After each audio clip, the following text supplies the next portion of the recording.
Here's a detailed write-up on periosteum. Periosteum, a protective layer of connective tissue.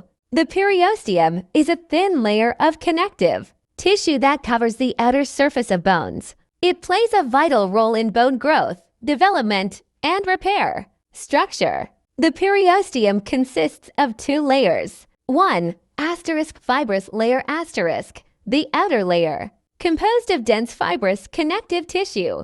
2. Cambium layer *, the inner layer, composed of loose connective tissue with osteogenic cells. Functions. The periosteum performs several important functions. 1. Protection *, shields the bone from injury and infection. 2. Bone growth *, provides a site for bone growth and development. 3. Bone repair *, aids in the repair of fractures by forming a callus. 4. Nutrient supply *, supplies nutrients and oxygen to the bone cells. 5.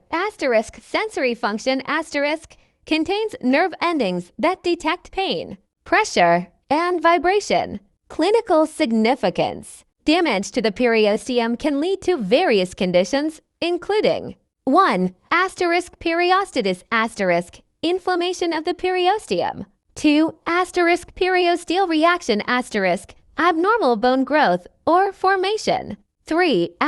Bone fractures *, damage to the periosteum can impair bone healing. In conclusion, the periosteum is a vital layer of connective tissue that plays a crucial role in bone growth, development, and repair. Its functions are essential for maintaining healthy bones and overall skeletal health.